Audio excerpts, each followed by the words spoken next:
കഴിഞ്ഞ ദിവസങ്ങളിലൊക്കെ അധ്യാപക പരിശീലനവുമായിട്ട് ബന്ധപ്പെട്ട യാത്രകളിലൊക്കെ ആയിരുന്നു. ഈ ദിവസങ്ങളിലൊക്കെ എൻ്റെ മനസ്സിലൂടെ കടന്നുപോയ ഒരു ചിന്ത, അല്ലെങ്കിൽ പലരുമായിട്ട് കാര്യങ്ങളൊക്കെ ചർച്ച ചെയ്തപ്പോൾ വന്ന ഒരു ചിന്ത, ആരൊക്കെ അധ്യാപകരാകരുത്. ഇന്ന് എല്ലാവർക്കും വന്നു കയറാനുള്ള ഒരു ഇടമായിട്ട് അധ്യാപന രംഗം മാറിയിട്ടുണ്ടെങ്കിൽ അത് വളരെ അപകടകരമാണ്. എല്ലാവർക്കും വന്നു കയറാനും പിന്നെ പിന്നെ ജോലി കണ്ടെത്താനും പറ്റുന്നൊരു മേഖലയല്ല ഇത്. അധ്യാപന രംഗത്തേക്ക് വരുന്നവർക്കുണ്ടായിരിക്കേണ്ട ചില മിനിമം ക്വാളിറ്റീസ്, അതില്ലാത്തവർ ഒരിക്കലും ആ രംഗത്തേക്ക് വരരുത്. കാരണം ഇത് ഒരു വ്യക്തി വന്ന് അവൻ്റെ ജോലിയുടെ മാത്രം വിഷയമല്ല, മറ്റ് തൊഴിൽ രംഗം പോലെയല്ല. ഒരു റോങ് അധ്യാപകൻ ഒരു സമൂഹത്തെ തന്നെയാണ് നശിപ്പിക്കുന്നത്. ഇപ്പോൾ തെറ്റായ ആൾക്കാർ അധ്യാപന രംഗത്ത് വരുമ്പോൾ നമ്മുടെ സാമൂഹിക ഉന്നമനം തന്നെ തകരാറിലാകുന്നു, നമ്മുടെ നാടിൻ്റെ വളർച്ച തകരാറിലാകുന്നു, നമ്മുടെ രാജ്യം തകരുന്നു. ശരിയായ അധ്യാപകരെ പ്രോത്സാഹിപ്പിക്കുകയും തെറ്റായ പ്രവണതകളെ നമ്മൾ നിരുത്സാഹപ്പെടുത്തുകയും ചെയ്തേ പറ്റുള്ളൂ. അതിനെക്കുറിച്ചാണ് ഈ വീഡിയോ സംസാരിക്കുന്നത്.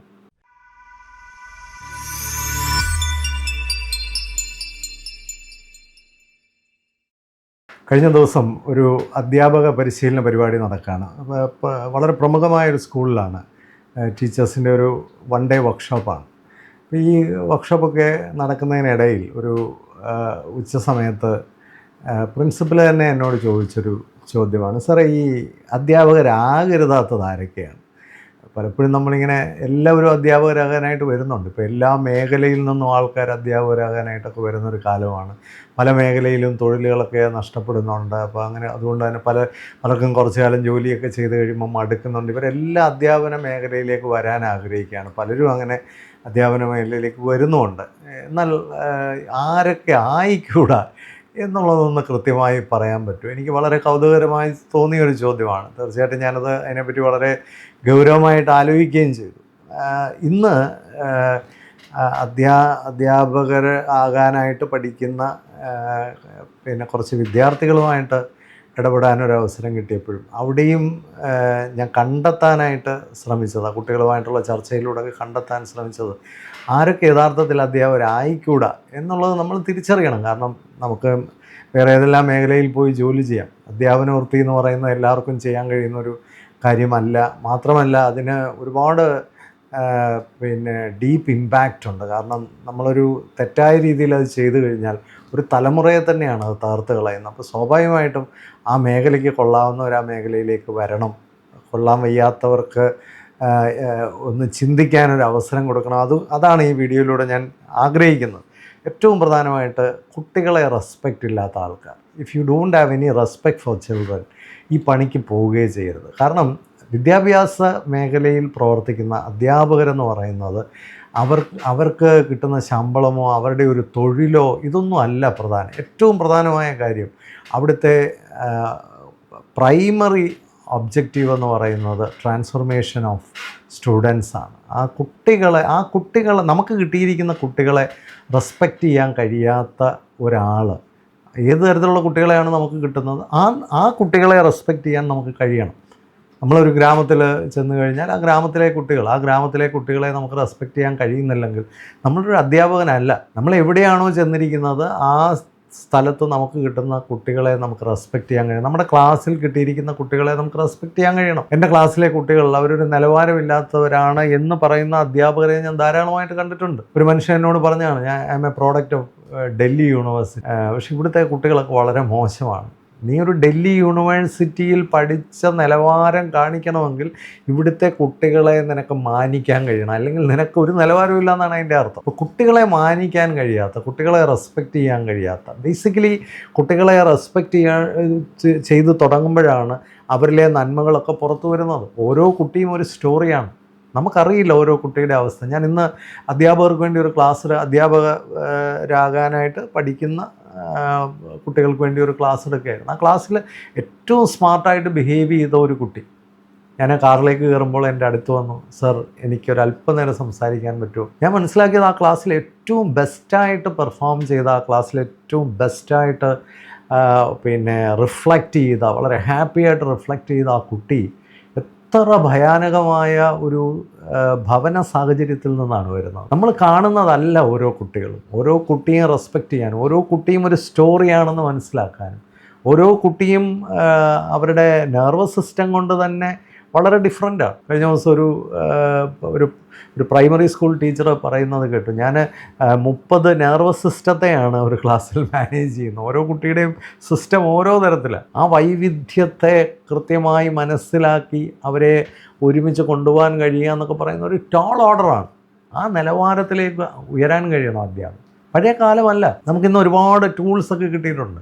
നമ്മുടെ ജോലി ഒരുപാട് കോംപ്ലിക്കേറ്റഡ് ആയിട്ടുണ്ട് ഇല്ലെന്ന് ഞാൻ പറയുന്നില്ല. അപ്പോൾ തന്നെ നമുക്ക് ഒരുപാട് ലേബർ സേവിങ് ആയിട്ടുള്ള ഗൂഗിളും അങ്ങനെയുള്ള ഒത്തിരി കാര്യങ്ങൾ ഇന്ന് നമ്മുടെ സഹായത്തിനുണ്ട്. സ്മാർട്ട് ബോർഡുകൾ സഹായത്തിനുണ്ട്.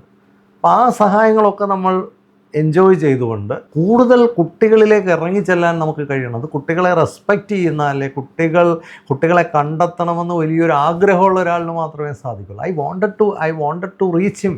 എനിക്ക് അവനിൽ എത്തണമെന്ന് ആഗ്രഹമുള്ളൊരു അധ്യാപകന് മാത്രമേ അവനിൽ എത്താൻ പറ്റുള്ളൂ. അത് കുട്ടികളെ റെസ്പെക്റ്റ് ചെയ്യുന്ന അധ്യാപകർക്ക് മാത്രം സാധിക്കുന്നൊരു കാര്യമാണ്. ആ ഒരു റെസ്പെക്റ്റിലേക്ക് അധ്യാപകർക്ക് പോകാൻ പറ്റുന്നില്ലെങ്കിൽ നിങ്ങൾ ഒരിക്കലും ആ പണിക്ക് പോകരുത്. ഇതൊരു ചോക്ക് എടുത്തുകൊണ്ട് പോയി എന്തെങ്കിലും മറ്റൊരു ജോലി പോലെ അല്ല. ചിലപ്പോഴൊക്കെ ചോക്ക് തൊഴിലാളി എന്നൊക്കെ വിളിക്കുന്നത് ഞാൻ കേട്ടിട്ടുണ്ട്. അത് എന്തുകൊണ്ടാണ് അങ്ങനെയൊക്കെ മനുഷ്യൻ വിളിക്കേണ്ടി വരുന്നത്?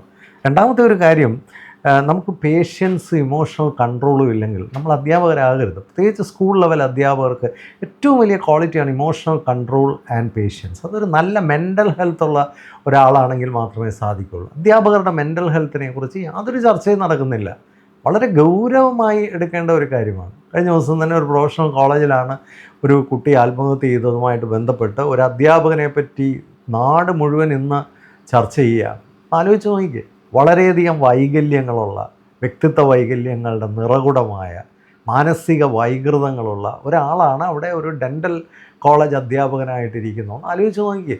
അതിൻ്റെ ഏറ്റവും രസകരമായ കാര്യം എന്താണ്? അയാളുടെ കൂടെ ജോലി ചെയ്യുന്നവർക്ക് പോലും ആ സാഹചര്യത്തിൽ കുട്ടികൾക്ക് വേണ്ടി പോരാടാൻ കഴിയുന്നില്ല. അപ്പോൾ എന്ത് നിലവാരമില്ലാത്തവരാണ് അയാളുടെ കൂടെ ജോലി ചെയ്തവരൊക്കെ?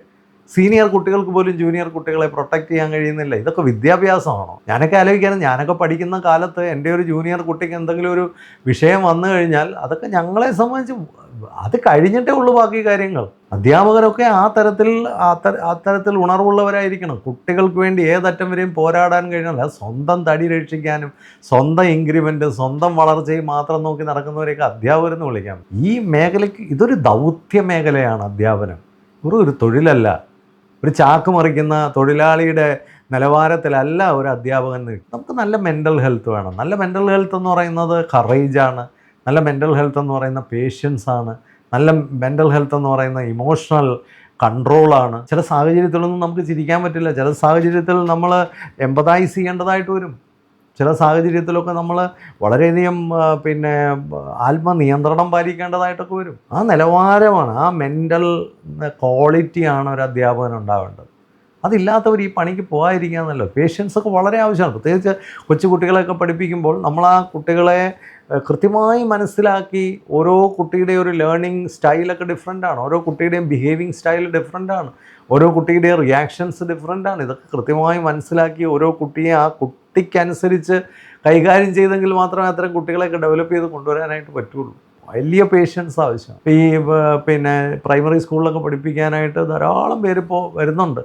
പക്ഷെ അവിടെയൊക്കെ നമ്മൾ മനസ്സിലാക്കേണ്ടത്, നമുക്ക് ക്ഷമയില്ലെങ്കിൽ ആ പണിക്ക് പോകരുത്. ഇത് ക്ഷമ വേണ്ട, നല്ല മെൻ്റൽ ഹെൽത്ത് വേണ്ട, നല്ല ഇമോഷണൽ കൺട്രോൾ വേണ്ട ഒരു മേഖലയാണ്. അവിടെയൊക്കെ ചെന്നൊരു ദുരന്തമായി അവസാനിക്കാൻ ശ്രമിക്കരുത്. ഇല്ലെങ്കിൽ നമുക്കതില്ല. ഉണ്ടാക്കിക്കോ. ഈ ഒരു വീഡിയോ അതിനെക്കുറിച്ചാണ്. നിങ്ങളൊരു അധ്യാപകൻ എന്ന നിലയിൽ നിങ്ങളിൽ വളർത്തേണ്ട ഏറ്റവും പ്രധാനപ്പെട്ട ക്വാളിറ്റീസ് എന്താ, അതിനെക്കുറിച്ചാണ് ഞാൻ സംസാരിക്കുക. അപ്പോൾ ആ ക്വാളിറ്റി വളർത്തണം. അതിനുവേണ്ടി നമ്മൾ ഒരു മെൻറ്റർഷിപ്പൊക്കെ എടുക്കണം. നമുക്ക് നല്ലൊരു കൗൺസിലറിൻ്റെയോ നല്ലൊരു സൈക്കോളജിസ്റ്റിൻ്റെയോ ഒക്കെ ഹെൽപ്പ് എടുക്കാം. ഒരു സാമൂഹിക ദുരന്തം സൃഷ്ടിക്കുന്നതിനേക്കാൾ നല്ലതല്ലേ സ്വയം മാറി മറ്റുള്ളവരെയും കൂടെ ഹെൽപ്പ് ചെയ്യാൻ ശ്രമിച്ചുകൂടെ? മൂന്നാമതായിട്ട്, ഈ അൺഫെയറായിട്ടും ഫേവറിറ്റിസത്തോടും കൂടി പെരുമാറുന്ന ധാരാളം അധ്യാപകരുണ്ട്. പഠിക്കുന്ന കുറച്ച് കുട്ടികളെ മാത്രമാണോ നിങ്ങൾക്കിഷ്ടം? നിങ്ങളൊരു ദുരന്തമാണ്. പഠിക്കുന്ന കുറേ കുട്ടികളെ, അല്ലെങ്കിൽ നമുക്കിഷ്ടപ്പെടുന്ന കുറേ കുട്ടികളെ, അല്ലെങ്കിൽ നമ്മൾ പറയുന്ന കേൾക്കുന്ന കുറേ കുട്ടികളെ, ആ കുട്ടികളെ മാത്രം പിടിച്ചു നിർത്തിക്കൊണ്ട് ഒരു എക്സ്ക്ലൂസീവ് ആറ്റിറ്റ്യൂഡ് കാണിക്കുന്നത് വലിയ തെറ്റാണ്. ഒരു ക്ലാസ് റൂം എപ്പോഴും ഇൻക്ലൂസീവ് ആയിരിക്കണം. ആ അവസാനത്തെ കുട്ടി വരെ എൻ്റെ കുട്ടിയാണ്. The least, last and the lost. ഏറ്റവും കുറഞ്ഞ കുട്ടി വരെ എൻ്റെ കുട്ടിയാണ്. ആ കുട്ടികളെ മുഴുവൻ ചേർത്ത് പിടിച്ചുകൊണ്ട് മുമ്പോട്ട് പോകുന്നതിനെയാണ് അധ്യാപനം എന്ന് പറയുന്നത്. ഓരോ കുട്ടിയും വരുന്ന സാഹചര്യങ്ങൾ വ്യത്യാസമാണ്. ഒരു മോശപ്പെട്ട കുട്ടി എന്ന് പറയുന്ന ഒരു കുട്ടിയില്ല. അവൻ്റെ സാഹചര്യങ്ങൾ, അവൻ്റെ ബ്രെയിനിലെ വയറിങ്, അവന് കിട്ടിയിരിക്കുന്ന ജെനറ്റിക്സ്, അവൻ വളർന്നു വരുന്ന സാഹചര്യങ്ങൾ, ഇതൊക്കെയാണ് ആ കുട്ടി അങ്ങനെ ആക്കുന്നത്. ഒരു കുട്ടിയും ഒരു ആകാനായിട്ട് ഈ ലോകത്ത് വരുന്നില്ല. ഞാൻ എപ്പോഴും പറയും, there is no useless child, in fact he or she is used less. അവരെ ശരിക്കും നമ്മൾ ഉപയോഗിക്കാത്തതുകൊണ്ടാണ്. കെയർലെസ് എന്ന് പറഞ്ഞൊരു കുട്ടിയില്ല, കെയേർഡ് ലെസ്സാണ്. എല്ലാ കുട്ടിയെയും നമുക്ക് രൂപാന്തരപ്പെടുത്തി എടുക്കാൻ പറ്റും. അതിന് വേണ്ട ക്ഷമ നമുക്കുണ്ടോ? ഫേവറിറ്റിസം കാണിക്കുമ്പോൾ ആ കുട്ടികൾ നമ്മളിൽ നിന്ന് അകന്നു പോവാണ്. അവർക്ക് തുടക്കത്തിലേ അറിയാം ഈ ടീച്ചറിന് എന്നെ ഇഷ്ടമല്ല. കാരണം അത്തരം ടീച്ചേഴ്സ് കുട്ടികളെ നോക്കുന്നത് തന്നെ ഏതോ ഒരു മോശപ്പെട്ട ആൾക്കാരായിട്ടാണ് അവരെ നോക്കുന്നത്. ആ കണ്ണുകളിൽ കാണാം അവരോടുള്ള ഒരു വിരോധം. ഇപ്പോൾ കുറേ എക്സ്ക്ലൂസീവായിട്ട് കുറച്ച് പേരെ മാത്രം ഇഷ്ടപ്പെടുകയും ബാക്കി കുട്ടികളെയെല്ലാം ഒരു മോശക്കാരായിട്ട് കരുതുകയും ചെയ്യുന്നത് വളരെ വൈകല്യം പിടിച്ചൊരു ഏർപ്പാടാണ്. പഠിക്കാൻ പുറകോട്ട് നിൽക്കുന്ന കുട്ടികൾ ഏത് തരത്തിലാണ് മോശക്കാർ? ആ പഠിക്കാൻ പുറകോട്ട് നിൽക്കുന്ന കുട്ടികളല്ലേ നാളെ ഈ സമൂഹത്തിലെ ഏറ്റവും പ്രധാനപ്പെട്ട റോളിലൊക്കെ വരുന്നത്. അവരല്ലേ നമ്മുടെ പഞ്ചായത്ത് ഇലക്ഷനിൽ മത്സരിക്കുന്നത്, അവരല്ലേ ഇവിടെ വണ്ടി ഓടിക്കുന്നത്, അവരല്ലേ ഇവിടെ പോസ്റ്റ് ഓഫീസിലും പിന്നെ ചുറ്റുപാടുള്ള ഓരോ സ്ഥാപനങ്ങളിലും ജോലിക്കായി വരുന്നത്. അവരല്ലേ നമ്മുടെ സമൂഹത്തിൽ നമ്മൾ വിളിച്ചു പോകുമ്പോൾ ഒന്ന് ഓടി വരുന്നത്, നമ്മൾ റോഡിൽ വീഴുമ്പോൾ ഓടി വന്ന് സഹായിക്കുന്നത്. അല്ലാതെ ഈ പഠനത്തിൽ ഏറ്റവും മിടുക്കരായ കുറേ പേരൊക്കെ ഓസ്ട്രേലിയക്കും കാനഡയ്ക്കും പോകാനിരിക്കുന്നവരാണോ നമ്മുടെ കുഞ്ഞുങ്ങൾ നമ്മുടെ നാട്ടിലെ നാളത്തെ പ്രശ്നങ്ങളിൽ നമ്മളെ സഹായിക്കാൻ വരുന്നത്? അല്ല. ഒരു ക്ലാസ് റൂമിൽ ഒരുക്കിയെടുക്കുന്നത് ഒരു സമൂഹത്തെയാണ്. ആ സമൂഹത്തിൽ പഠിക്കുന്നവരും പഠിക്കാത്തവരും ഉഴപ്പന്മാരും മിടുക്കന്മാരും പിന്നെ കളിയിൽ കേമനും കലയിൽ കേമനും പഠിത്തത്തിൽ കേമനും ഒക്കെ ഉണ്ടാവും. ഇനി ഇതിലൊന്നും താല്പര്യമില്ലാത്ത ഒരാളുണ്ടാവും. നമ്മൾ പ്രതീക്ഷ കൈവിടാതെ ആ കുട്ടിയെ പിന്തുടർന്ന് പൊയ്ക്കൊണ്ടേയിരിക്കുക. ചിലപ്പോൾ അവനൊരു 20 വയസ്സ് കഴിയുമ്പോഴായിരിക്കും മെച്ചപ്പെടുന്നത്. കഴിഞ്ഞ ദിവസം ഒരു ടീച്ചർ എന്നോട് പറഞ്ഞതുപോലെ, സാറേ എൻ്റെ ഹസ്ബൻഡ് പിന്നെ യാതൊരു താല്പര്യവും പഠനത്തിലില്ലാതെ വളരെ ഉഴപ്പിയടിച്ച് നടന്ന ഒരാളാണ്. അങ്ങനെ നടക്കുമ്പോഴാണ് എന്നെ പ്രണയിക്കുന്നത്, ഞാനുമായിട്ട് സ്നേഹത്തിലായി. എന്നെ വിവാഹം കഴിക്കാൻ വേണ്ടി അദ്ദേഹം ഭയങ്കരമായിട്ട് ആത്മാർത്ഥമായിട്ട് പരിശ്രമിക്കുകയും പല കാര്യങ്ങളും പോയി പഠിക്കുകയും അങ്ങനെ ജോലി വാങ്ങിക്കുകയും പുള്ളി രക്ഷപ്പെടുകയും ചെയ്തു. ഇപ്പം ജീവിതത്തിൽ എപ്പോഴാണ് ഒരാൾ രക്ഷപ്പെടുന്നത്? ഒരാളെ രക്ഷപ്പെടുത്തുന്ന ഒരു പ്രണയമായിരിക്കും, ഒരാളെ രക്ഷപ്പെടുത്തുന്ന ഒരു കാഴ്ചപ്പാടായിരിക്കും, ഒരാളെ രക്ഷപ്പെടുത്തുന്നത് ഏതെങ്കിലും ഒരു കാര്യത്തിന് വേണ്ടിയുള്ള പോരാട്ടമായിരിക്കും. നമുക്കറിയില്ല. എല്ലാ കുട്ടികളും ക്ലാസ് റൂമിൽ തന്നെ വലിയ പ്രതിഭകളൊന്നും ആയിരിക്കില്ല. ഓരോ കുട്ടിയും നമ്മുടെ കുട്ടികളാണ്. ആ അവസാനത്തെ കുട്ടിയെ വരെ രൂപാന്തരപ്പെടുത്താനുള്ള പ്രതീക്ഷ നിലനിർത്തുന്നതിനെയാണ് അധ്യാപനം എന്ന് പറയുന്നത്. ആ പ്രതീക്ഷ കെടുത്തി കളഞ്ഞാൽ പോയി. We are not a teacher. അപ്പം ആ ഫേവറിറ്റിസമൊക്കെ കളയുക. ചിലവരെ മാത്രം ഇഷ്ടം, ചിലരെ ഇഷ്ടമല്ല, അതൊക്കെ ഒരു വൈകല്യമാണ്. ഒരു ക്ലാസ്സിലെ കുഞ്ഞുങ്ങളെല്ലാവരും തന്നെ നമ്മുടെ കുഞ്ഞുങ്ങളാണ്. ആ കുഞ്ഞുങ്ങളെ കുഞ്ഞുങ്ങളായിട്ട് കാണാൻ കഴിയാത്ത ഒരവസ്ഥ, അതൊരു വൈകൃതമാണ്, ഒരു സംശയവുമില്ല. അതുപോലെ വളരെ പ്രധാനപ്പെട്ട ഒരു കാര്യമാണ് class room control and management. പല ആൾക്കാർക്കും ഒരു ക്ലാസ് റൂം കൺട്രോളും ഇല്ല, ഒരു മാനേജ്മെൻറ്റും ഇല്ല, ഒരു ലീഡർഷിപ്പില്ല, കമ്മ്യൂണിക്കേഷനില്ല. ഒരു ക്ലാസ്സിൽ നമ്മൾ കിടന്ന് എപ്പോഴും ബഹളം വയ്ക്കുകയും ഷൗട്ട് ചെയ്യുകയും ചെയ്യുന്ന ആരാണ്? ഒരു പുവർ ടീച്ചറാണ്. നിങ്ങളെപ്പോഴും ഒരു ക്ലാസ്സിൽ ബഹളം വയ്ക്കുകയാണെങ്കിൽ that means you are A poor teacher. ഒരു നല്ല ടീച്ചറിന് ഈ ബഹളം ഒന്നും ആവശ്യമില്ല. എങ്ങനെയാണ് കുട്ടികളുമായിട്ട് കമ്മ്യൂണിക്കേറ്റ് ചെയ്യേണ്ടത്? എങ്ങനെയാണ് കുട്ടികളെ റെസ്പെക്റ്റ് ചെയ്യുമ്പോൾ കുട്ടികൾ നമ്മളെ റെസ്പെക്റ്റ് ചെയ്യും. നമ്മളൊരു ക്ലാസ്സിൽ കുട്ടികളെ റെസ്പെക്റ്റ് ചെയ്യുന്ന ആളാണ്. നമ്മൾ ഫേവറിറ്റിസം ഒന്നും കാണിക്കാതെ എല്ലാ കുഞ്ഞുങ്ങൾക്ക് വേണ്ടിയും നിലനിൽക്കുന്ന ഒരാളാണ്. നമ്മൾ വൈകാരികമായൊക്കെ അവരെ പരിരക്ഷിക്കുന്ന ആളാണ്. അവർക്ക് നമ്മളിൽ ഒരു സുരക്ഷിതത്വം ഫീൽ ചെയ്യുന്നുണ്ട്. തീർച്ചയായിട്ടും അത്തരം അധ്യാപകരോട് പിന്നെ കുട്ടികൾക്ക് വലിയ പോസിറ്റീവ് റെസ്പോൺസ് ഉണ്ടാകും. നമ്മളെപ്പോഴും കിടന്ന് ബഹളം വയ്ക്കുന്നുണ്ടെങ്കിൽ നിങ്ങൾ കുട്ടികളുമായിട്ട് വലിയ വൈരാഗ്യത്തിലും കുട്ടികളുമായിട്ട് വലിയ പോർക്കളത്തിലുമാണ് നിൽക്കുന്നതെന്നാണ് അതിൻ്റെ അർത്ഥം. അപ്പോൾ എപ്പോഴും കിടന്ന് ബഹളം വയ്ക്കുന്ന അത് ഒരു ശരിയായ രീതിയല്ല. ക്ലാസ് റൂം കൺട്രോൾ ചെയ്യുക എന്ന് പറഞ്ഞാൽ അതൊരു ഇമോഷണൽ ഇൻ്റലിജൻസാണ്. എങ്ങനെയാണ് എനിക്ക് കുട്ടികളുമായിട്ട് കമ്മ്യൂണിക്കേറ്റ് ചെയ്യേണ്ടത്? എന്ത് പറഞ്ഞ് ഞാൻ ക്ലാസ് തുടങ്ങണം? എങ്ങനെ അവരുടെ ശ്രദ്ധ എന്നിൽ പിടിച്ചു നിർത്തണം? എങ്ങനെ അവരെ ആ നോളജ് പിന്നെ അവരിലെത്തുമ്പോൾ അവരിലൊരു അഭിമാനബോധം സൃഷ്ടിക്കണം? ഞാൻ എടുക്കുന്ന ഈ ഒരു ലെസൺ എൻ്റെ പ്രാധാന്യം എന്താണ്? ഇതുമായിട്ട് ബന്ധപ്പെട്ട ഏറ്റവും പ്രസിദ്ധരായ മനുഷ്യരെന്താണ്? ഇതുമായിട്ട് ബന്ധപ്പെട്ട ഏറ്റവും വലിയ സംഭവങ്ങൾ എന്തൊക്കെയാണ്? ഇതൊക്കെ ഞാൻ പഠിക്കുമ്പോൾ എനിക്കുണ്ടാകുന്ന ഓപ്പർച്യൂണിറ്റീസ് എന്തൊക്കെയാണ്? ഇങ്ങനെയാണ് ഒരു ടീച്ചർ ഒരു ക്ലാസ്സിനെയൊക്കെ ബിൽഡ് ചെയ്ത് കൊണ്ടുവരുന്നത്. അതിന് നമുക്ക് തന്നെ അത്തരത്തിലുള്ള ഒരു ആഖ്യാന ശൈലിയൊക്കെ നമുക്കുണ്ടാവണം. ഒരു കമ്മ്യൂണിക്കേഷൻ സ്കില്ലൊക്കെ നമ്മൾ നിരന്തരമായി ഡെവലപ്പ് ചെയ്യണം. ഒരു ലീഡർഷിപ്പ് ക്വാളിറ്റി ഒക്കെ നമ്മൾ ഡെവലപ്പ് ചെയ്യണം.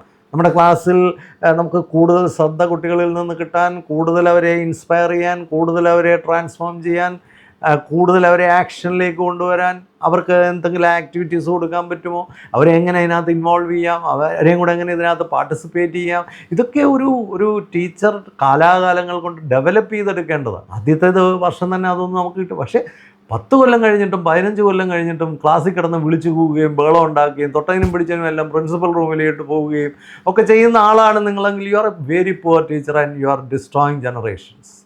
ഒരു സംശയമില്ല ആ കാര്യത്തിൽ. അതുപോലെ വളരെ പ്രധാനമാണ് നിങ്ങൾക്ക് ഒരു പ്രൊഫഷണലിസവും കമ്മിറ്റ്മെൻറ്റും ഇല്ലെങ്കിൽ. പല ആൾക്കാരിലും ഒരു പ്രൊഫഷണലിസം ഇല്ല, കമ്മിറ്റ്മെൻ്റ് ഇല്ല. നമ്മൾ അധ്യാപന രംഗത്ത് വരുമ്പോൾ അധ്യാപന രംഗം മറ്റ് രംഗം പോലെ അല്ല. You should model positive, you should model right. നമ്മൾ കുട്ടികൾക്ക് മാതൃകയായിരിക്കണം, ഒരു സമൂഹത്തിന് നമ്മൾ മാതൃകയായിരിക്കണം. ചില അധ്യാപകരൊക്കെ ഒരു ബസ് സ്റ്റോപ്പിൽ നിൽക്കുന്നാൽ നമുക്ക് മനസ്സിലാവുക ഒരു അധ്യാപകരാണെന്ന്. കാരണം അവരുടെ വേഷത്തിലൊക്കെ അവരെങ്ങനെയാണ് ഡ്രസ്സ് ചെയ്തിരിക്കുന്നത്, ആ ഡ്രസ്സിങ്ങിലൊക്കെ ഒരു പോസിറ്റിവിറ്റിയാണ്. ഒരു വലിയ show that in there appearance. വളരെ പോസിറ്റീവായിട്ട് ഡ്രസ്സ് ചെയ്ത് വളരെ വളരെ പ്രിപ്പയർഡായിട്ട് ക്ലാസ്സിലേക്ക് പോകുന്നു. ആ ഒരു പ്രൊഫഷണലിസം വളരെ ഇമ്പോർട്ടൻ്റ് ആണ്. ഡ്രസ്സിങ് ഒക്കെ വളരെ ഇമ്പോർട്ടൻ്റ് ആണ്. കാണുന്നതൊക്കെ വലിച്ചു വാരി ഇട്ടുകൊണ്ട് സ്കൂളിലേക്ക് പഠിപ്പിക്കാൻ ചെല്ലുക എന്തൊരു നാണക്കേടാണ്. കഴിഞ്ഞ ദിവസം ഒരു പ്രിൻസിപ്പൽ എന്നോട് പറയായിരുന്നു, സാറേ താഴെ പാൻസ് ഉണ്ടോ എന്ന് പോലും അറിയത്തില്ല, അതുപോലെയാണ് ഓരോന്നൊക്കെ ഡ്രസ്സ് ചെയ്ത് വരുന്നത്. ഇങ്ങനെയാണോ നമ്മൾ ഡ്രസ്സ് ചെയ്യേണ്ടത്? നമ്മളൊരു ഒരു ഒരു പ്രൊഫഷൻ, അതിൻ്റെ ഒരു ഡിഗ്നിറ്റി ഉണ്ട്. അതാത് ഡിഗ്നിറ്റിക്ക് അനുസരിച്ചുള്ള പ്രൊഫഷൻ തിരഞ്ഞെടുത്താൽ മതി. നിങ്ങൾക്ക് താഴെ തുണിയില്ലാതെയും മേളി തുണിയില്ലാതെയും ഒക്കെ നടക്കണമെങ്കിൽ, തോന്നുന്ന പോലെ നടക്കണമെങ്കിൽ അതിന് പറ്റിയ എന്തെല്ലാം മേഖലകളുണ്ട് ഈ ലോകത്ത്. തുണിയേ ഇല്ലാതെ നടക്കാൻ പറ്റുന്ന മേഖലകളുണ്ടല്ലോ. അതിന് അധ്യാപകരാകേണ്ട ആവശ്യമില്ല. അധ്യാപകരാകുമ്പോൾ അതിന് ചില ബേസിക് ഡിഗ്നിറ്റീസ് പാലിക്കാൻ നമ്മൾ ബാധ്യസ്ഥരാണ്. നമ്മുടെ വാക്കുകളിൽ, നമ്മളുടെ പ്രിപ്പറേഷനിൽ, ഒരു സാഹചര്യത്തിൽ ഒരു സ്റ്റോറി പറയണമെങ്കിൽ, ഒരു സാഹചര്യത്തിൽ ഒരു പ്രോബ്ലം സോൾവ് ചെയ്ത് കൊടുക്കണമെങ്കിൽ, ഒരു സാഹചര്യത്തെ കുട്ടികൾക്ക് കൂടുതൽ അവെയറാക്കി കൊടുക്കണമെങ്കിൽ അതിനൊക്കെ പ്രിപ്പയർഡ്. പഠിച്ചുകൊണ്ട് പോകുന്ന ലെസൺ മാത്രമല്ല, ആ ലെസൺ പ്ലാനിന് വെളിയിൽ ധാരാളം കാര്യങ്ങൾ ഒരു ദിവസം നമുക്ക് ആവശ്യം വരും. നമ്മളെപ്പോഴും എല്ലാത്തിനും പ്രിപ്പയർഡായിരിക്കും. ആ കമ്മിറ്റ്മെൻ്റ് ഉണ്ടോ? നമുക്ക് ഒരു പ്രശ്നം വന്നു, ആ പ്രശ്നത്തിൽ എൻ്റെ നടുവിലോട്ട് ഇറങ്ങി നിൽക്കണം, ഓടി മാറാനല്ല ശ്രമിക്കേണ്ടത്. നമ്മുടെ ക്ലാസ്സിൽ ഒരു പ്രശ്നം വന്നു, നമ്മുടെ കുട്ടികൾക്കൊരു പ്രശ്നം വന്നു, സ്കൂളിലൊരു പ്രശ്നം വന്നു, സർ ഞാൻ എന്താ ചെയ്യേണ്ടത്, ഐ എം റെഡി. അതാണ് professionalism. A true professional is a person of solution. കംപ്ലൈൻറ്റും പറഞ്ഞ് മാറുക, കുട്ടികളെല്ലാം കുഴപ്പമാണ്, പേരൻസ് എല്ലാം കുഴപ്പമാണ്, സ്കൂള് ശരിയല്ല, ഇങ്ങനെ നിരന്തരമായി കംപ്ലൈൻറ്റ് പറയുന്ന ഒരാളാണോ നിങ്ങൾ? You are not a professional. ഈ ബ്ലെയിം എന്ന് പറയുന്ന, ഈ ബ്ലെയിം ഗെയിമൊക്കെ എന്ന് പറയുന്നത് ഒരു അൺപ്രൊഫഷണൽ ആറ്റിറ്റ്യൂഡാണ്. നിങ്ങളെല്ലാത്തിനും കുറ്റവും പറഞ്ഞ്, എല്ലാത്തിനും ഇങ്ങനെ കുറവും പറഞ്ഞ് നടക്കുന്നവരാണോ? നിങ്ങളുടെ കൊളീഗ്സിനെയും കുറ്റം പറഞ്ഞ്, അതൊക്കെ വളരെ പുവർ ക്വാളിറ്റീസാണ്. ഒരു പ്രൊഫഷണലിസം ഇല്ലാത്തതിൻ്റെ കാര്യമാണ്. ഒരു പ്രൊഫഷണലായിട്ടുള്ള ഒരാൾ കൊളീഗ്സുമായിട്ടൊക്കെ ടീം അപ്പ് ചെയ്യാനും എന്തെല്ലാം കാര്യങ്ങൾ ബിൽഡ് ചെയ്യാൻ പറ്റുമെന്ന് ആലോചിക്കുകയും, എവിടെയെല്ലാം ഒത്തുചേരാം, എവിടെയെല്ലാം ഒരുമിച്ച് നിൽക്കാം, എവിടെയെല്ലാം ഇമ്പ്രൂവ് ചെയ്യാം, എവിടെയെല്ലാം സോൾവ് ചെയ്യാം. ഇതാണ് പ്രൊഫഷണലിസം. ആ കമ്മിറ്റ്മെൻ്റാണ് പ്രൊഫഷണൽ. ഇതിന്ന് എത്ര പേർക്കുണ്ട്? ഗുണമെന്ന് നടക്കുന്ന ഒന്നും ഒരു ടീച്ചറല്ല. അങ്ങനെയുള്ളവർ അധ്യാപക ലോകത്തൊരു ബാധ്യതയാണ്, ഒരു സംശയവുമില്ല. കുട്ടികളോടൊക്കെ വല്ലപ്പോഴും ഒക്കെ ഒന്ന് തിരക്കുന്നത് നല്ലതാണ്. അവരൊക്കെ എന്തിനെയാണ് ഒരു ടീച്ചറെന്ന് വിശ്വസിക്കുന്നത്, എന്തിനെയാണ് ഒരു ടീച്ചറെന്ന് അക്സെപ്റ്റ് ചെയ്യുന്നത്? സ്വന്തം മക്കളോടെങ്കിലും ഒന്ന് ചോദിച്ചാൽ വളരെ ഈസിയായിട്ട് മറുപടി വരും. ഞാൻ എൻ്റെ മക്കളോടൊക്കെ ചോദിക്കാറുണ്ട്, ആരാണ് മോനെ റിയൽ ടീച്ചർ, ആരാണ് നിങ്ങളെ ഇൻഫ്ലുവൻസ് ചെയ്യുന്നത്, ആരാണ് നിങ്ങളെ ഇൻസ്പയർ ചെയ്യുന്നത് ചോദിക്കാറുണ്ട്. അവർ പറയുന്ന ഉത്തരം ഏതാണെന്ന് കണ്ടിട്ട് അതിനെ പഠിക്കാനും അതിനെ മനസ്സിലാക്കാനും ശ്രമിക്കാറുണ്ട്. That's what A teacher is all about. വളരെ പ്രധാനമായൊരു കാര്യമാണ്. അടുത്ത വേറൊരു വലിയ പ്രശ്നം സബ്ജക്റ്റ് നോളജ് ഇല്ല. പഠിപ്പിക്കുന്ന ഫീൽഡിൽ പോലും സബ്ജക്റ്റ് നോളജ് ഇല്ല. എന്നോ പഠിച്ചു വെച്ച കുറേ കാര്യങ്ങൾ മാത്രം വെച്ചുകൊണ്ടിരിക്കുകയാണ്. ആ സബ്ജക്റ്റിൽ ഒരുപാട് ഇമ്പ്രൂവ്മെൻറ്റ്സ് ഇന്ന് വന്നു കഴിഞ്ഞു. ആ മേഖലയിലൊക്കെ ഒരുപാട് അപ്ഡേഷൻസ് ഉണ്ടായി കഴിഞ്ഞു. നമ്മളിതൊന്നും മനസ്സിലാക്കിയിട്ടില്ല. എന്തോ പണ്ട് പഠിച്ചു വെച്ചേക്കാണ്. വളരെ പോറായിട്ടുള്ളൊരു സാഹചര്യമാണ്. പ്രത്യേകിച്ച് ഒരു ഹയർ ക്ലാസ്സിലേക്കൊക്കെ വരുമ്പോൾ subject knowledge is going to be really tested. ചെറിയ ക്ലാസ്സിലൊക്കെ ഒരു കുഴപ്പമില്ല, സബ്ജക്റ്റ് നോളജിനേക്കാൾ കൂടുതൽ നമുക്ക് കുട്ടികളെ പറ്റിയുള്ള നോളജും കുട്ടികളുടെ സ്വഭാവ രൂപീകരണവും കുട്ടികളുടെ സാംസ്കാരിക രൂപാന്തരമൊക്കെയാണ് ചെറിയ ക്ലാസ്സിലെ ഏറ്റവും വലിയ കാര്യമെങ്കിൽ ഹയർ ക്ലാസ്സിലേക്ക് വരുമ്പോൾ അവിടെ സബ്ജക്റ്റ് നോളജ് ഒരു വളരെ ഇമ്പോർട്ടൻ്റ് ആയിട്ട് കാര്യമാണ്. ഓരോ സബ്ജക്റ്റിനും വരുന്ന അധ്യാപകർക്ക് അവരുടെ ആ സബ്ജക്റ്റ് വൈസ് ടാസ്ക് കംപ്ലീറ്റ് ചെയ്യാൻ കഴിയുന്നില്ല. ഇന്ന് കുട്ടികളെല്ലാം ട്യൂഷന് പോവാണ്. നിങ്ങൾ പഠിപ്പിക്കുന്ന വിഷയത്തിന് കുട്ടികൾ ട്യൂഷന് പോകുന്നെങ്കിൽ അതിൻ്റെ അർത്ഥം എന്താണ്? നിങ്ങളൊരു പുവർ ടീച്ചറാണ്. ഇന്ന് അതാണ് ഏറ്റവും ഭയാനകമായൊരവസ്ഥയെന്ന് പറയുന്നത്. 8 മണിക്കൂർ ക്ലാസ്സിലിരുന്ന് പഠിക്കുന്ന കുട്ടിക്കൊന്നും മനസ്സിലാവുന്നില്ല. അവൻ എന്നിട്ട് ഇത് കഴിഞ്ഞിട്ട് 2 മണിക്കൂർ ട്യൂഷന് പോയിട്ടാണ് വിഷയം പഠിക്കുന്നതെങ്കിൽ സംതിങ് ഈസ് ക്രിട്ടിക്കലി റോങ്. ടീച്ചേഴ്സൊക്കെ പറയുന്നത് ഞാൻ 2 പ്രാവശ്യം ഫിനിഷ് ചെയ്തു, 3 പ്രാവശ്യം സിലബസ് ഫിനിഷ് ചെയ്തു എന്നൊക്കെയാണ്. എന്തുവാണ് ഈ ഫിനിഷ് ചെയ്യുന്നത്? നിങ്ങൾ സിലബസ് ഫിനിഷ് ചെയ്താൽ മതിയോ? കുട്ടികൾക്ക് അത് എന്ത് വേണ്ടി മനസ്സിലായി? ലേറ്റസ്റ്റ് ആയിട്ടുള്ള കാര്യങ്ങൾ എങ്ങനെ പഠിപ്പിക്കണം, എങ്ങനെയാണ് ഈ സബ്ജക്റ്റിനെ ഒന്ന് വൃത്തിയായിട്ട് പഠിപ്പിക്കുന്നത്? ഇപ്പോൾ സബ്ജക്റ്റ് നോളജ്, അത് എങ്ങനെ പഠിപ്പിക്കണം എന്നുള്ള നോളജ്, അതിലെ ഏറ്റവും ലേറ്റസ്റ്റ് ആയിട്ടുള്ള കാര്യങ്ങൾ, അവർ ഈ കണ്ടംപററി ആയിട്ട് ഈ കാലഘട്ടത്തിലെ കുട്ടികൾക്ക് മനസ്സിലാകുന്ന എക്സാമ്പിൾസ്, ദൈനംദിന ജീവിതത്തിൽ നിന്നൊക്കെ എക്സാമ്പിൾസ് കൊണ്ടുവരാൻ കഴിയണം. അപ്പോഴാണ് അവരുടെ ലൈഫുമായിട്ട് റിലേറ്റഡ് ആകുമ്പോഴാണ് കുട്ടികൾക്കത് കേൾക്കാനൊക്കെ താല്പര്യം വരുന്നത്. അപ്പോൾ ഇന്നലെയും മിനിഞ്ഞാന്നും ഒക്കെ നടന്ന സംഭവങ്ങൾ നമ്മുടെ സബ്ജക്റ്റുമായിട്ട് എങ്ങനെ കണക്ട് ചെയ്യാം, ഞാൻ ഈ പഠിപ്പിക്കുന്ന വിഷയവുമായിട്ട് ഏതൊക്കെ വിഷയങ്ങളെ കണക്ട് ചെയ്ത് കൊണ്ടുവരാം, ഇതൊക്കെയാണ് ഒരു ലൈവ്ലി ടീച്ചർ. അതിന് നിരന്തരമായ പഠനവും നിരന്തരമായ അപ്ഡേഷനും നിരന്തരമായ നോളജും ഒക്കെ നമ്മൾ സൃഷ്ടിച്ചേ പറ്റുള്ളൂ. അതിനൊന്നും സമയമില്ല. നമ്മൾ വാട്സാപ്പും തോണ്ടിക്കൊണ്ടിരിക്കുകയാണ്. ഇപ്പോഴത്തെ അധ്യാപകരുടെ ഒരു പ്രധാന കാര്യം കാണുന്നത് റീലിട്ട് കളിക്കുക, ഇങ്ങനെയൊക്കെയുള്ള നിലവാരം കുറഞ്ഞ പരിപാടികൾ, സ്വന്തം പോപ്പുലാരിറ്റിക്ക് വേണ്ടി കാണിച്ചു കൂട്ടുന്ന കുറേ കാര്യങ്ങൾ. എന്തൊരു നാണക്കേടാണ്, എന്തൊരു ദുരന്തമാണ്. കുട്ടികൾക്ക് എന്ത് കിട്ടി? At the end of the day കുട്ടികൾക്ക് വീട്ടിലേക്ക് പോകാൻ നേരം what is their take home aspects? അവർക്ക് എന്ത് കിട്ടി? അവർക്കൊന്നും കിട്ടിയില്ല. ഞാനൊരു കൊച്ചനോട് ചോദിച്ചു, മോനെ ഇന്നെങ്ങനെ ഉണ്ടായിരുന്നു, സ്കൂളിലൊക്കെ പോയിട്ട് എന്തോ ഉണ്ടായിരുന്നു? ഒരു ഗുണവുമില്ല സാറേ, വെറുതെ പോവാണ്. ഇതാണ് കുട്ടികളുടെ അവസ്ഥ. കുട്ടികൾക്കൊന്നും കിട്ടുന്നില്ല. ട്യൂഷന് പോയിട്ടാണ് അവർ മേക്കപ്പ് ചെയ്യുന്നത്, കോച്ചിങ്ങിന് പോയിട്ടാണ് മേക്കപ്പ് ചെയ്യുന്നത്. അതുകൊണ്ട് അത്തരം കുറേ പ്രസ്ഥാനങ്ങളൊക്കെ ഇതിനു ചുറ്റും വളർന്നു വരുന്നുണ്ട്. ഇപ്പോൾ സ്കൂളുകളെക്കാളും വലിയ സംഘടിത വ്യവസായമായി ട്യൂഷൻ സെൻ്ററുകൾ മാറിയിരിക്കുന്നു. എന്താ കാര്യം? അധ്യാപകർ വളരെ പോറാണ്. അവരൊന്നും അപ്ഡേറ്റ് ചെയ്യുന്നില്ല. കാരണം അവർക്കൊരു സേഫ്റ്റി ഉണ്ട്, എനിക്കൊന്നും പേടിക്കാനില്ല. അധ്യാപകർക്ക് കൃത്യമായ ഇവാലുവേഷൻ വേണം.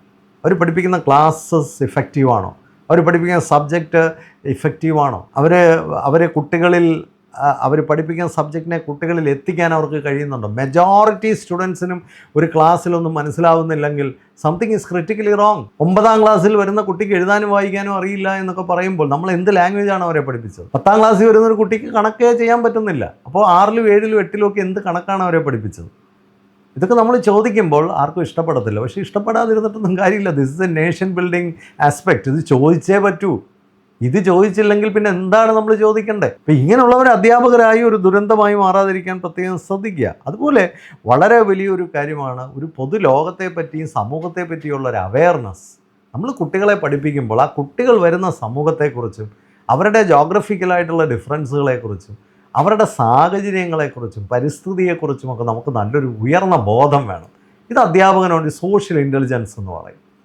നമ്മളൊരു കുട്ടിയുടെ കാര്യങ്ങളിൽ ഇടപെടുമ്പോൾ, ഒരു കുട്ടിയെ നമ്മൾ പഠിപ്പിക്കുമ്പോൾ ആ കുട്ടിയെ കൃത്യമായി നമുക്ക് കാണാൻ കഴിയണമെങ്കിൽ ആ കുട്ടി കടന്നു വരുന്ന പശ്ചാത്തലത്തെക്കുറിച്ചുള്ളൊരു നല്ല ധാരണ നമുക്ക് ആവശ്യം. ആ ധാരണയൊന്നും പലർക്കും ഇല്ല. കുട്ടികളുടെ സാമൂഹിക സാഹചര്യങ്ങളൊന്നും നമുക്ക് അറിയില്ല. ഞാനൊരു കോളേജിൽ അധ്യാപകർക്ക് പരിശീലനം എടുക്കുകയായിരുന്നു. ആ കോളേജിലെ അധ്യാപകരെല്ലാം വലിയ വലിയ കാറിലൊക്കെ വരുന്നു, ഇറങ്ങുന്നു, പിന്നെ ക്ലാസ്സിലേക്ക് വരുന്നു. അവർ ഭയങ്കര ഇങ്ങനെ എങ്ങും തൊടാതെ നിന്ന് പഠിപ്പിക്കുന്നു, ഇറങ്ങിപ്പോകുന്നു. ആ കുട്ടികളൊക്കെ വരുന്നത് വളരെ പുവർ ബാക്ക്ഗ്രൗണ്ടിൽ, സമൂഹത്തിൽ ജോലികൾ, രാത്രി തട്ടുകടയിൽ ജോലി ചെയ്തിട്ട് വരുന്ന കുട്ടികൾ, മണൽ വാരിയിട്ട് വരുന്ന കുട്ടികൾ, പലതരത്തിലുള്ള കേറ്ററിങ്ങിനൊക്കെ പോയിട്ട് വരുന്ന കുട്ടികൾ, ഈ കുട്ടികളൊക്കെയാണ് ക്ലാസ്സിലിരിക്കുന്നത്. അധ്യാപകൻ വലിയ ഒരു ഹൈ സൊസൈറ്റിയിൽ നിന്ന് വന്ന് ഇറങ്ങി അയാൾ ബ്രാൻഡഡ് ആയിട്ടുള്ള കാര്യങ്ങളൊക്കെ ആയിട്ട് ക്ലാസ്സിലേക്ക് വരുന്നു, ഏതാണ്ടൊക്കെ ചെയ്യുന്നു, പോകുന്നു. അയാൾക്ക് ആ കുട്ടികളുടെ സാമൂഹിക സാഹചര്യങ്ങൾ പോലും മനസ്സിലാകുന്നില്ല. ഇപ്പം ഞാൻ ഒരു അധ്യാപക പരിശീലനമായിട്ട് അവിടെ ചെന്നൊരു ഫാക്കൽറ്റി ഡെവലപ്മെൻറ്റ് പ്രോഗ്രാമാണ്. അപ്പോൾ അതുമായിട്ട് ബന്ധപ്പെട്ട് ഒരു ദിവസം അവിടെ നിന്നപ്പോൾ എനിക്ക് മനസ്സിലായത് പല അധ്യാപകരും വരുന്നത് അവരൊക്കെ ക്ലാസ്സിൻ്റെ ഫ്രണ്ട് ബെഞ്ചിലിരുന്ന് പഠിച്ചവരാണ്. ഒരു എലീറ്റ് ക്ലാസ്സായിട്ട് ഇരുന്ന് പഠിക്കുന്നു. ഇപ്പോൾ എന്തോ പ്രത്യേകതര സ്കൂളിലും കോളേജിലും ഒക്കെ പഠിക്കുന്നു. അവർ ചില പരീക്ഷകളൊക്കെ പാസ്സാകുന്നു, അവർ അധ്യാപകരായിട്ട് വരുന്നു. പക്ഷേ അവർ പഠിപ്പിക്കേണ്ടത് ആരെയാണ്? ഇന്നത്തെ ഒരു പൊതു വിദ്യാഭ്യാസ കോളേജിൽ അല്ലെങ്കിൽ സാധാരണ ഒരു ആർട്സ് ആൻഡ് സയൻസ് കോളേജിൽ അവർ പഠിപ്പിക്കേണ്ടത് സമൂഹത്തിലെ ഏറ്റവും പിന്നോക്കം നിൽക്കുന്ന സാധാരണക്കാരുടെ മക്കളെയാണ്. ആ സാധാരണക്കാരൻ്റെ മക്കളുടെ ജീവിതത്തിലെ പ്രധാനപ്പെട്ട വിഷയങ്ങൾ എന്തൊക്കെയാണ്? അവരെന്തെല്ലാം പ്രശ്നങ്ങൾ നേരിട്ടാണ് കോളേജിൽ വരുന്നത്? അവരുടെ സാമൂഹിക സാഹചര്യങ്ങൾ എന്താണ്? അവരുടെ സാംസ്കാരിക സാഹചര്യങ്ങൾ എന്താണ്? അവരുടെ ഭൗതിക സാഹചര്യങ്ങൾ എന്താണ്? ഇതൊക്കെ കൂടെ മനസ്സിലാക്കാതെ ആ കുട്ടികളെ നമുക്ക് ഇൻഫ്ലുവൻസ് ചെയ്യാനും ഇൻസ്പയർ ചെയ്യാനും സാധിക്കില്ല. ഇപ്പം ഞാൻ അവിടെ നോക്കിയപ്പോൾ അവിടെ ഒരു അധ്യാപകൻ ഈ കുട്ടികളെ കട്ടിങ് അക്രോസ് ഡിപ്പാർട്ട്മെൻറ്റ് എല്ലാ കുട്ടികളെയും ഇൻഫ്ലുവൻസ് ചെയ്യുന്ന ഒരു അധ്യാപകനെ കണ്ടു. അതെന്താണെന്ന് ചോദിച്ചാൽ അദ്ദേഹം അത്തരത്തിലുള്ള ഒരു സാമൂഹിക സാഹചര്യത്തിൽ നിന്ന് വന്നൊരു അധ്യാപകനാണ്. അദ്ദേഹത്തിന് കുറച്ചുകൂടെ ആ കുട്ടികളെ മനസ്സിലാവുന്നുണ്ട്. അദ്ദേഹം എന്നോടൊരു അരമണിക്കൂർ സംസാരിച്ചപ്പോൾ എനിക്ക് മനസ്സിലായി എന്താണ് അവിടുത്തെ യഥാർത്ഥത്തിലുള്ള പ്രശ്നം. അപ്പോൾ നമ്മൾ ഒരു അധ്യാപകൻ എന്ന നിലയിൽ നമ്മുടെ കുട്ടികൾ വരുന്ന സാമൂഹിക സാഹചര്യത്തെക്കുറിച്ച്, രാജ്യത്തെ ഒരു പൊളിറ്റിക്സിനെക്കുറിച്ചും, രാജ്യത്തെ ഒരു സോഷ്യൽ സിറ്റുവേഷനെക്കുറിച്ചും, എക്കണോമിക് സിറ്റുവേഷനെക്കുറിച്ചും, കൾച്ചറൽ സിറ്റുവേഷനെക്കുറിച്ചും ഒക്കെ അറിവ് വേണം. കലയെക്കുറിച്ചും സ്പോർട്സിനെക്കുറിച്ചും ഒക്കെ അറിവ് വേണം അധ്യാപകർക്ക്.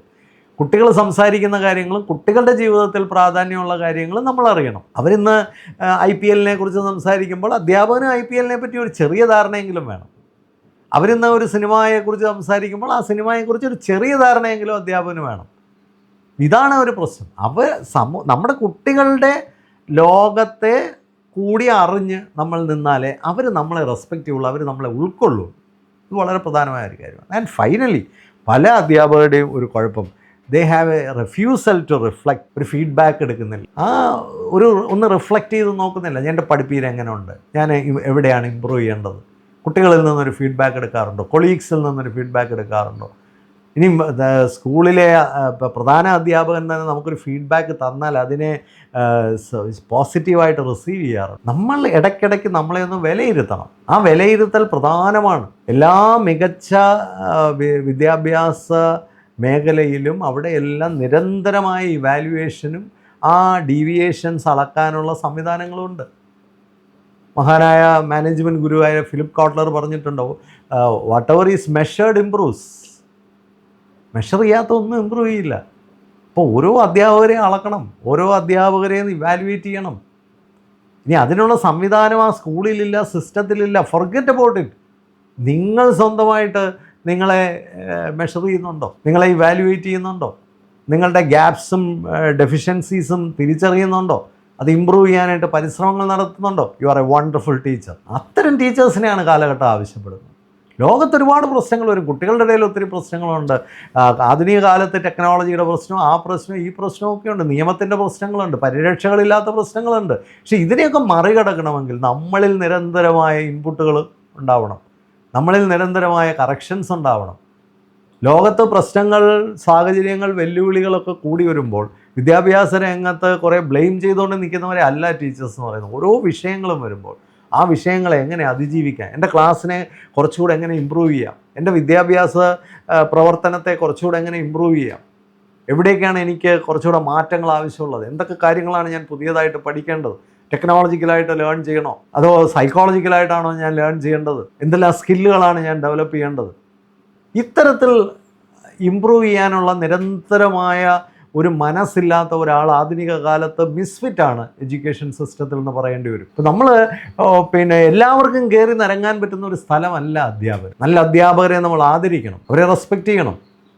മോശപ്പെട്ട രീതിയിൽ നിൽക്കുന്നവരെ അവർക്ക് അവരുടെ റിഫ്ലക്ഷൻ കാണിച്ചു കൊടുക്കണം. അതിനൊരു സംവിധാനം ഉണ്ടാവണം. നിങ്ങൾ ദാണ്ട ഇന്ന രീതിയിൽ നിങ്ങൾ വളരെ പുറകിലാണ് നിൽക്കുന്നത്, ഈ കാര്യങ്ങളിലൊക്കെ നിങ്ങൾ ഇമ്പ്രൂവ് ആയേ പറ്റുള്ളൂ. അങ്ങനെ നിരന്തരമായി ഇവാലുവേഷൻ നടത്താനും അവർക്ക് ആ ഒരു കംഫോർട്ട് സോണിൽ ഇരിക്കുകയാണ്. എനിക്ക് ജോലി കിട്ടി, ഇനിയൊന്നും പേടിക്കണ്ട.